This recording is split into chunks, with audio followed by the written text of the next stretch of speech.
ছোট বোন ঐন্দ্রিলা শর্মাকে প্রতি মুহূর্তেই মিস করেন। কান্না চেপে মনে কষ্ট নিয়ে এবার বিয়ের পিঁড়িতে বসছেন ঐন্দ্রিলার দিদি ঐশ্বর্য শর্মা। বহু ঝড়ঝাপটার পর অবশেষে একটু খুশির হাওয়া শর্মা পরিবারে। ক্যান্সার কেড়ে নিয়েছে প্রাণের প্রিয় ছোট বোন ঐন্দ্রিলা শর্মাকে।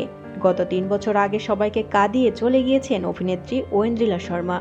এই 3 বছরে এমন একটা দিনও কাটেনি যেদিন তিনি তার প্রিয় বোনকে মিস করেননি। বোনকে মিস করেন প্রতি মুহূর্তেই ঐশ্বর্য শর্মা। কিন্তু জীবন তো আর থেমে থাকে না, কাউকে না কাউকে সঙ্গী করেই সামনের দিকে এগিয়ে যেতে হয়। আর এটাই জীবনের চিরন্তন সত্য। তাই তো সমস্ত মন খারাপ, কষ্ট, কান্না সবকিছুর সঙ্গে এবার জীবনের নতুন ইনিংস শুরুর পথে অভিনেত্রী ঐন্দ্রিলা শর্মার দিদি ঐশ্বর্য শর্মা। বিয়ের পিঁড়িতে বসতে চলেছেন তিনি, সবার প্রিয় মিতুল। পেশায় একজন ডাক্তার, একজন দক্ষ সার্জেন্ট অফিসার, পাশাপাশি শখে মডেলিংও করেন টুকটাক। সোশ্যাল মিডিয়ায় তার স্টাইলিস্ট ছবি ভিডিও বেশ নজর কাড়ে। তার মধ্য দিয়ে যেন এখনও বেঁচে আছে ঐন্দ্রিলা। অনেকের চোখে তিনি তার বোন ঐন্দ্রিলারই প্রতিচ্ছবি যেন। ঐশ্বর্যা নিজেও বারবার সোশ্যাল মিডিয়ায় লিখেছেন, জীবনের প্রতিটি বড় সিদ্ধান্তে তিনি তার বোন ঐন্দ্রিলার অভাব অনুভব করেন।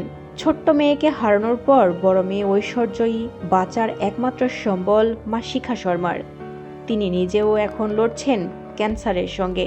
জানা যাচ্ছে ঐশ্বর্যর হবু স্বামী দিব্যজিৎ দত্তও চিকিৎসা জগতেরই মানুষ।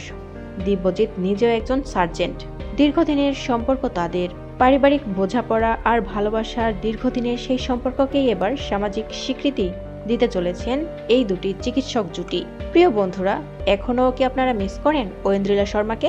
অবশ্যই কমেন্টস করে আমাদের জানিয়ে দিন। আর পরবর্তী আপডেট নিউজ সবার আগে পেতে হলে আমাদের চ্যানেলটি সাবস্ক্রাইব করে পাশের বেল আইকনটি অন রাখুন। এতক্ষণ সাথে থাকার জন্য ধন্যবাদ।